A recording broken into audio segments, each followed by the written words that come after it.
ओम नमो भगवते वासुदेवाय।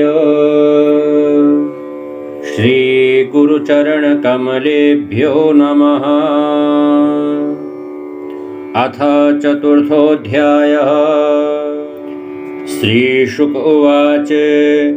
बहिरन्तःपुरद्वारः सर्वः पूर्ववदावृतः। ततो बालध्वनिं श्रुत्वा गृहपालः समुत्थितः। ते तु तूर्णमुपव्रज्य देवक्या गर्भजन्म तत् आचख्युर्भोजराजाय यदुद्विग्नप्रतीक्षते। सतल्पात् तूर्णमुत्थाय कालोऽयमिति विह्वलः। सोते गृहमगात् तूर्णं प्रस्खलन्मुक्तमूर्धजः। तमाह भ्रातरं देवे कृपणा करुणं सती। स्नुषेयं तव कल्याण स्त्रियं आहन्तुमर्हसि। बहवो हिंसिता भ्रातः शिशवः पावकोपमा। त्वया दैव निसृष्टेन पुत्रिकैका प्रदीयताम्। नन्वहं ते ह्यवरजा दीना हतसुता प्रभो। दातुमर्हसि मन्दाया अङ्गे मां चरमां प्रजाम्। श्रीशुक उवाच। उपगुह्यात्मजामेवं रुदत्या दीनदीनव। याचितस्तां विनिर्भर्त्स्य हस्तादाच्चिच्छिदे खलः। तां गृहीत्वा चरणयोर्जातमात्रां स्वसुसुताम्। अपोथयच्छिलापृष्ठे स्वार्थोन्मूलितसौहृदः। सा तद्धस्तात् समुत्पत्य सद्यो देव्यम्बरं गता। न दृश्यतानुजा विष्णोः सायुधाष्टमहाभुजः। दिव्यस्रग्गम्बरालेपरत्नाभरणभूषिता। धनुः शूलेषु चर्मासि शङ्खचक्रगदाधरा। सिद्धचारणगन्धर्वैरप्सरः किन्नरोरगैः। उपाहृतोरुबलिभिः स्तूयमानेदमब्रवीत्। किं मया हतया मन्द जातः खलु तवान्तकृत्। यत्र क्व वा पूर्वशत्रुर्माहिंसि कृपणान् वृथा। इति प्रभाष्य तं देवी माया भगवती भुवि। बहुनामनिकेतेषु बहुनामा बभूवः। तया भीतमाकर्ण्य कंसः परमविस्मितः। देवकीं वसुदेवं च विमुच्य प्रश्रितो ब्रवीत्। अहो भगिन्यहो भाम मया वं वत पाप्मना। पुरुषादैवापत्यं बहवो हिंसितः सुतः। स त्वहं त्यक्तकारुण्यस्त्यक्तज्ञातिसुहृत्खलः। कान् लोकान् वै गमिष्यामि ब्रह्मैव मृतः श्वसन्। दैवमप्यनृतं वक्ति न मर्त्या एव केवलम्। तद्विश्रम्भादहं पापः श्वशुर्निहतवाञ्छिषून्। मा शोचतं महाभागा वात्मजान् स्वकृतं भुजः। जन्तवो न सदैकत्र दैवाधीनास्तदा सते। भुवि भौमानि भूतानि यथा यान्त्यपयन्ति च। नायमात्मा तथैतेषु विपर्येति यथैव भू। यथा नेवं विदो भेदो यत आत्मविपर्ययः। देहयोगवियोगौ च संसृतिर्न निवर्तते। तस्माद् भद्रे स्वतनयान् मया व्यापादितानपि। मानुषोचयतः सर्वः स्वकृतं विन्दते वशः। यावद्धतोऽस्मि हन्तास्मीत्यात्मानं मन्यते स्वदृक्। तावत्तदभिमान्यज्ञो बाध्यबाधकतामिया। क्षमध्वं मम दौरात्म्यं साधवो दीनवत्सलः। इत्युक्त्वा श्रुमुखः पादौ श्यालः श्वश्रुरथाग्रहीत्। मोचयामास निगडाद् विश्रब्धः कन्यकागिरा। देवकीं वसुदेवं च दर्शयन्नात्मसौहृदम्।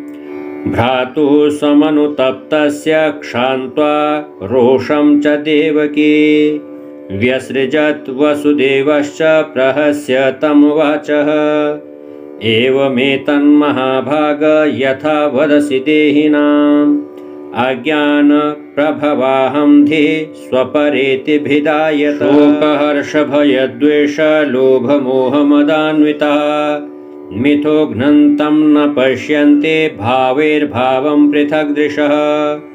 श्रीशुक उवाच कंस एवं प्रसन्नाभ्यां विशुद्धं प्रतिभाषितः देवके वसुदेवाभ्यामनुज्ञातो विशद्गृहम् तस्यां रात्र्यां व्यतीतायां कंस आहूय मन्त्रिणः तेभ्य आचष्ट तत्सर्वं यदुक्तं योगनिद्रया आकर्ण्य भर्तुर्गदितं तमुचुर्देवशत्रवः देवान् प्रतिकृतामर्षा दैत्येया नातिकोविदा एवं चेत् तर्हि भोजेन्द्र पुरग्रामव्रजादिषु अनिर्दशान् निर्दशाश्च हनिष्यामोद्य वैशिषून् किमुद्यमै करिष्यन्ति देवः समरभीरवः नित्यमुद्विग्नमनसो ज्याघोषैर्धनुषस्तव अस्य तस्ते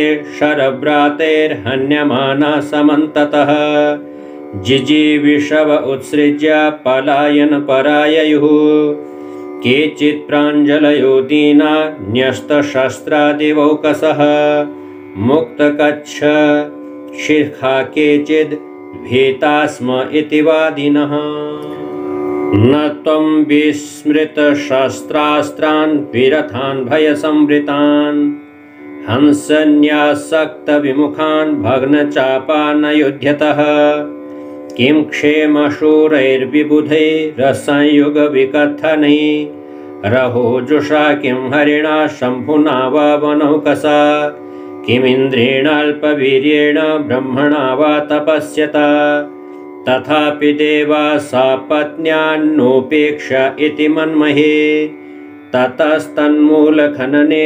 नियुङ्क्ष्यास्माननुव्रतान् यथा मयोऽङ्गे समुपेक्षितो नृभिर्न शक्यते रूढपदश्चिकित्सितुं यथेन्द्रियग्राम उपेक्षितस्तथा रिपुर्महान् बद्धबलो न चाल्यते मूलं हि विष्णुर्देवानां यत्र धर्मः सनातनः तस्य च ब्रह्म गोविप्रास्तपो यज्ञः सदक्षिणा तस्मात् सर्वात्मना राजन् ब्राह्मणान् ब्रह्मवादिनः तपस्विनो यज्ञशीलान् गाश्च हन्मोहविर्दुघा विप्रागावश्च वेदाश्च तपः सत्यं तमः शमः श्रद्धा दया तितिक्षा च क्रतवश्च हरेस्तनुः स हि सर्वसुराध्यक्षो ह्यसुरद्विड्गुहाशयः तन्मूला देवतः सर्वः सेश्वरः स चतुर्मुखः अयं वै तद्वधोपायो यदृषीणां विहिंसनम्। श्रीशुक उवाच एवं दुर्मन्त्रिभिः कंसः सह सम्मन्त्र्य दुर्मतिः ब्रह्महिंसां हितं मेने कालपाशावृतोऽसुरः सन्दिश्य साधुलोकस्य कदने कदनप्रियान् कामरूपधरान् दिक्षु दानवान् गृहमाविश ते वैरजः प्रकृतयस्तमसा मूढचेतसः सतां विद्वेषमाचेरु रारादागतमृत्यवः आयुः श्रियं यशो धर्मं लोकानाशिष एव च हन्ति श्रेयांसि सर्वाणि पुंसो महदतिक्रमः। ओम नमो भगवते वासुदेवाय। ओम जय जय श्रीमद्भागवते महापुराणे पारमहंस्यां संहितायां दशमस्कन्धे पूर्वार्धे चतुर्थो पारायणो भगवते श्रीमन्नारायणार्पणमस्तु।